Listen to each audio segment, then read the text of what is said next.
आप भी class 12th में आ चुके हैं या आप क्लास 12th में हैं और आपको केमिस्ट्री बहुत ज्यादा सता रही है कि मैं केमिस्ट्री को कैसे पढूं ताकि मेरा जो स्कोर है वो मैक्सिमाइज हो सके, क्या यहां पर मेरा चैप्टर वाइज मार्क्स का वेटेज होने वाला है, यहां पर मुझे क्या नहीं करना है, यहां पर मुझे क्या करना है जिससे कि मैं अपने स्कोर को मैक्सिमाइज कर सकूं, मेरी क्या स्टडी स्ट्रेटजीज होनी चाहिए, साथ ही साथ क्या कोई ऐसे फ्री टूल्स एंड रिसोर्सेज हैं जो मेरी एफिशिएंसी को बढ़ा देंगे, मेरे मार्क्स को बढ़ा देंगे और मुझे केमिस्ट्री में बहुत ज्यादा कॉन्फिडेंट फील करा देंगे। तो अगर आपके दिमाग में सारे सवाल है तो मेरे दोस्तों आप बिल्कुल सही जगह पर आ गए हैं, क्योंकि आपके अपने प्रिय पुत्र सुनील अका, आपके प्यारे प्यारे सुनील भैया आपके लिए लेकर आए हैं क्लास 12th केमिस्ट्री का road map to success. Clearly लिख रहा हूं, रोड मैप टू सक्सेस। अगर आपके लिए सक्सेस यहां पर मार्क्स है तो डेफिनेटली आपको इस वीडियो के बाद ये सारी चीजों की क्लैरिटी मिल जाएगी कि आपको चीजें करनी कैसे है।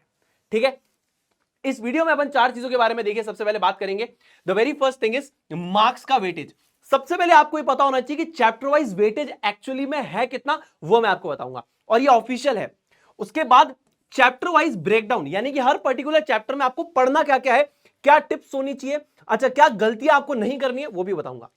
साथ ही साथ मस्ट फॉलो स्टडी स्ट्रेटजीज ताकि आप अपनी एफिशिएंसी और स्कोर को बढ़ा सके। और उसके बाद free useful tools and resources जिसकी मदद से आप अपने डाउट्स को जल्दी क्लियर कर पाओगे, आप अपनी गलतियों को जल्दी इग्नोर कर पाओगे और साथ ही साथ अपने स्कोर को मैक्सिमाइज कर पाओगे। Alright, so let's start. Marks wise weightage की बात करें तो सॉल्यूशंस, इलेक्ट्रोकेमिस्ट्री और केमिकल काइनेटिक्स, अगर ये 3 चैप्टर की बात करें तो ये हमारे पास आते हैं फिजिकल केमिस्ट्री में और इनका टोटल वेटेज बनता है 23 नंबर। उसके बाद डीएनएफ लॉग और कोऑर्डिनेशन कंपाउंड्स आपके आते हैं इनऑर्गेनिक केमिस्ट्री में और इसका टोटल वेटेज हमारे पास बैठता है 14 मार्क्स। उसके बाद haloalkanes, haloarenes, alcohol, phenol, ether, aldehyde, ketone, carboxylic acid, amines and biomolecules, ये आपके पास आते हैं आपके ऑर्गेनिक केमिस्ट्री में और इसका टोटल वेटेज होता है 33 नंबर। तो यानी कि यहां पर जो केमिस्ट्री हमारे पास है, अगर हम यहां पे थ्योरी की बात कर रहे हैं यानी कि थ्योरेटिकल एग्जाम की बात कर रहे हैं तो ये 70 मार्क्स का हमारे पास होने वाला है। ठीक है, ये देखिए ये सबसे हाई वेटेज वाला चैप्टर जो है वो आपका यहां पे इलेक्ट्रोकेमिस्ट्री है और उसके बाद एल्डिहाइड, कीटोन और carboxylic acid second highest weightage वाले चैप्टर्स हैं। All right, let's move on further. अब यहां पर चैप्टर वाइज ब्रेकडाउन की मैं बात करूंगा तो यहां पे जो कुछ की कंसेप्ट्स मैंने लिखे हैं, सारे की कंसेप्ट्स नहीं लिखे हैं, चैप्टर के कुछ इंपॉर्टेंट की कंसेप्ट्स मैंने यहां पर लिखे हैं। लेकिन आपके लिए जो ज्यादा जानना जरूरी है ना, ये तो आप जानते हो, ठीक है ना, ये अभी आप जान जाओगे, ये आपके लिए बहुत ज्यादा इंपॉर्टेंट है। अब इस पर्टिकुलर चैप्टर के लिए जो मैं आपको टिप्स दूंगा कि आपको ग्राफ्स को और लॉस को बहुत अच्छी तरीके से कंसेप्चुअली समझना पड़ेगा, साथ ही साथ न्यूमेरिकल प्रैक्टिस भाई साहब करनी पड़ेगी, करनी पड़ेगी, करनी पड़ेगी। अपनी कैलकुलेशंस को तेज करना पड़ेगा, न्यूमेरिकल्स लगाने पड़ेंगे, तभी चीजें आसान बनेगी। उसके बाद कॉमन मिस्टेक जो बच्चे करते हैं, यूनिट कन्वर्जन, ये कक्षा 11वीं में बेसिक कंसेप्ट्स ऑफ केमिस्ट्री में आपको पढ़ाया जाता है। यूनिट कन्वर्जन नहीं आता है तो जाकर सीखिए। उसके बाद फॉर्मूला का मिसयूज करना, क्वालिटेटिव प्रॉपर्टीज के फॉर्मूला को गलत तरीके से यूज करना, तो ये चीजें आपको यहां पर क्या करनी है, इग्नोर करनी है। Talking about the next chapter that is electrochemistry, again आप की कंसेप्ट्स यहां पर देख सकते हैं, मैंने कुछ कंसेप्ट्स लिखे हुए हैं। इंपॉर्टेंट टिप्स क्या है, आपको स्टैंडर्ड इलेक्ट्रोड पोटेंशियल्स को मेमोराइज करना पड़ेगा, साथ ही साथ आपको डेरिवेशंस और उनकी एप्लीकेशंस पे बहुत ज्यादा ध्यान यहां पर देना है, याद रखना इस बात को। उसके बाद अगर बात करते हैं कॉमन मिस्टेक्स, तो कंफ्यूजिंग सेल पोटेंशियल साइंस, यानी कि यहां पे सेल पोटेंशियल साइंस में आप कंफ्यूज हो जाते हैं कब क्या लगाना है। साथ ही साथ errors in the Nernst equation substitution, यहां पर बच्चे इस पर्टिकुलर चीज में भी बहुत गलती करते हैं। तो इन चीजों को आपको क्या करना है, इग्नोर करना है। आपको पता होना चाहिए कि आपके यहां पे गलती होने वाली है, तो आप थोड़ा सा बचकर चले। ठीक है, डन है सुनील भाई। अगला केमिकल काइनेटिक्स की बात करें तो यहां पर मैं टिप दूंगा, practice plotting graphs, learn to differentiate between the order and the molecularity. बच्चे बहुत ज्यादा इन चीजों में कंफ्यूज होते हैं, आपको पहले ही बता रहा हूं कि आपको अपना इंफेसिस इन चीजों पे ज्यादा डालना है। उसके बाद बात करें common mistake, incorrect identification of reaction order, confusion between the rate constant and rate. तो यहां पर ये कुछ कॉमन गलतियां हैं जो हर छात्र करता है। आपको पता होना चाहिए कि हर छात्र मेजरली गलती कर रहा है, तो मेरे को ये गलती नहीं करनी है, अपने चांसेस को मिनिमाइज करना है। क्लियर हो रही है बात, क्लियर हो रही है बात, क्लियर हो रही है बात जी सुनील भैया। ये बहुत ऐसी गलतियां मैंने लिखी है, जो ये जो टिप्स मैं दे रहा हूं या जो कॉमन मिस्टेक्स लिखी है, जो मैंने फेस करी या जो मेरे से हुई थी, वही बता रहा हूं आपको। ठीक है, उसके बाद अब हमारे पास इनऑर्गेनिक केमिस्ट्री में आता है डीएनएफ ब्लॉक एलिमेंट्स। अगेन कुछ की कंसेप्ट्स यहां पर मैंने मेंशन किए। इंपॉर्टेंट टिप आपके पास क्या है कि आप colour, oxidation state and catalytic roles को बहुत अच्छी तरीके से यहां पर याद करेंगे। उसके बाद practice writing the electronic configuration, जितना हो सके इसको लिख लिख कर आप प्रैक्टिस करिएगा इलेक्ट्रॉनिक कॉन्फ़िगरेशन को। जब भी आप लिख रहे हैं एलिमेंट्स के लिए मेक श्योर करना कि आप लिख लिख कर प्रैक्टिस करो। उसके बाद कॉमन मिस्टेक्स क्या है, mixing up D and F block elements की कैरेक्टरिस्टिक्स। भाई कैरेक्टरिस्टिक्स को हम मिक्सअप कर देते हैं, ठीक है, ये नहीं करना है। कंफ्यूजिंग लेंथेनॉइड्स विद एक्टेनॉइड्स, ये भी बच्चे करते हैं क्योंकि मैंने भी किया था, ये हमको नहीं करना है, ये हमको इग्नोर करना है, ठीक है। इसके अलावा और भी मिस्टेक्स हो सकती हैं, ऐसा नहीं बोल रहा हूं कि मैं सिर्फ यही मिस्टेक्स हैं, और भी मिस्टेक्स हो सकती हैं। तो आपको जो मैंने फेस करी वो मैंने आपको बता दी। अब आपको अपने एंड से जो आप मिस्टेक कर रहे हो उसको आइडेंटिफाई करना है एंड देन उस पर काम करना है, ठीक है भाई। जी सुनील भैया, all right.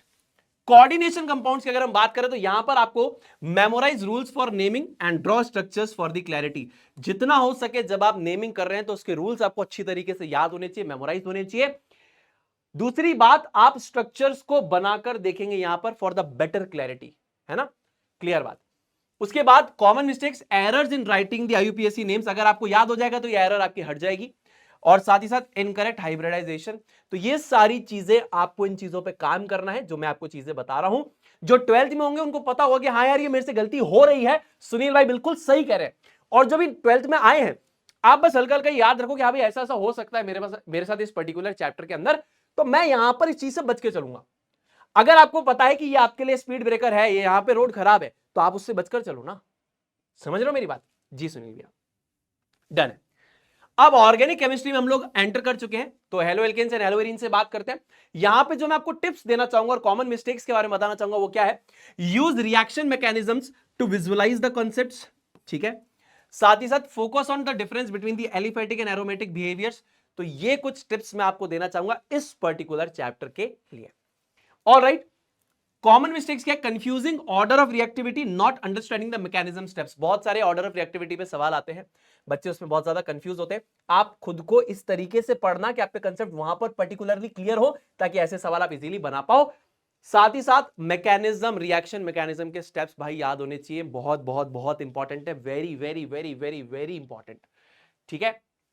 Alright, alcohol, phenol and ether के अंदर हम बात करें तो compare the structures of alcohols and phenols, emphasise the differences in the reactivity.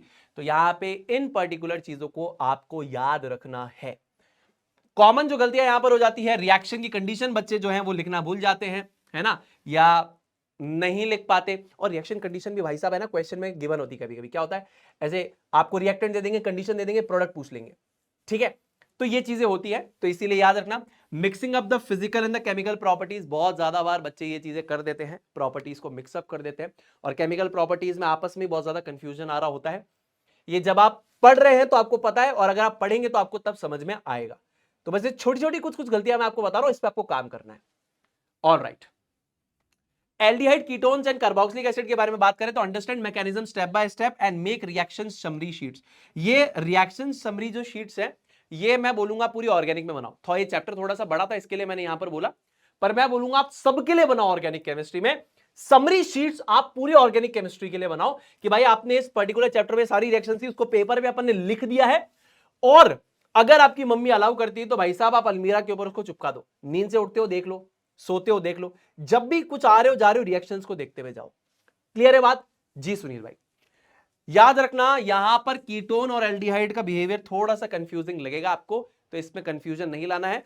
और रिएजेंट स्पेसिफिक रिएक्शंस को बिल्कुल भी स्किप मत करना, मत करना, मत करना। क्या बात है।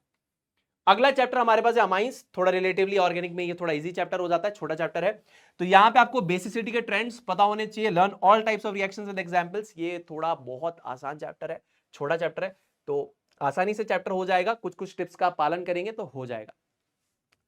याद रखना यहां पर एक चीज क्या है, confusing primary secondary tertiary amines and overlooking the role of resonance.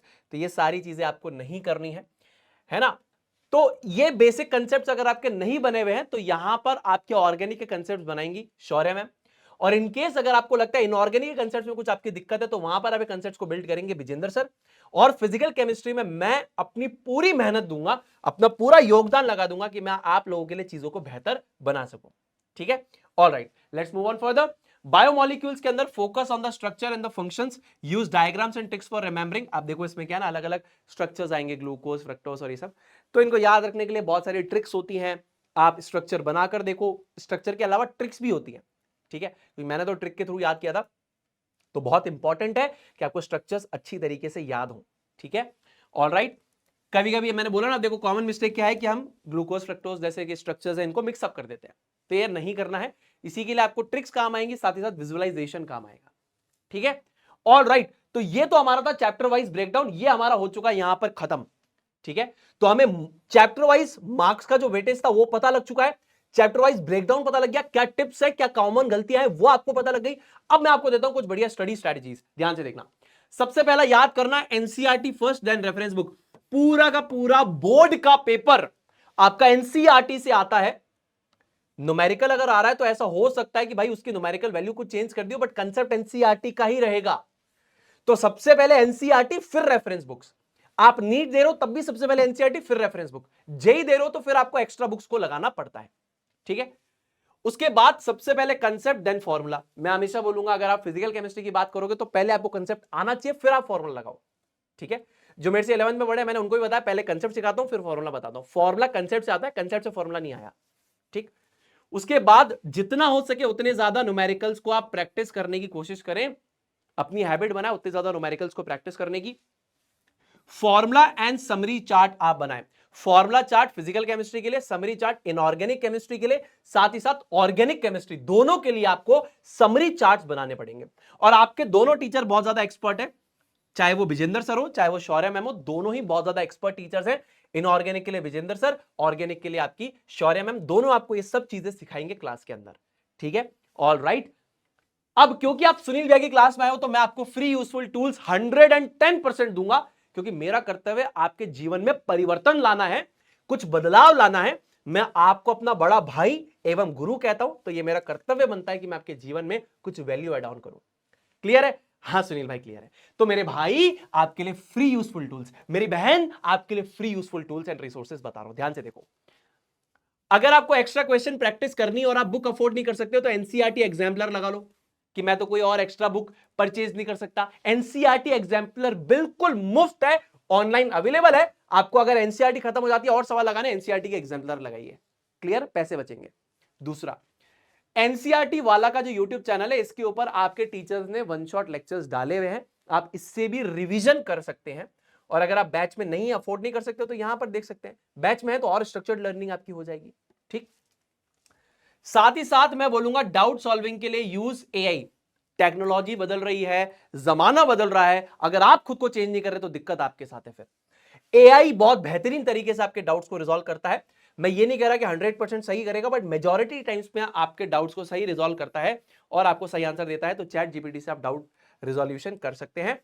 उसके बाद Quizlet flash cards to revise the formula as well as the आपकी जो समरी चार्ट्स हैं आप उनको यूज कर सकते हैं। तो यहां पर बेसिकली क्या कर सकते हैं, फ्लैश कार्ड्स बना सकते हैं, ताकि क्या कर सकते हैं आप अपने फॉर्मूला जो है, वेदर ऑफ फिजिकल केमिस्ट्री में यूज होने वाले फॉर्मुलाज हो, वेदर ऑफ कंपाउंड्स के फॉर्मुलाज हो, उसके फ्लैश कार्ड्स आप बना लीजिए और वो रिवीजन के लिए फटाफट आप यहां पर इस पर्टिकुलर वेबसाइट पे क्विजलेट पे बना सकते हैं, या बने बनाए भी आपको मिल जाएंगे, उनके थ्रू आप रिवीजन कर सकते हैं।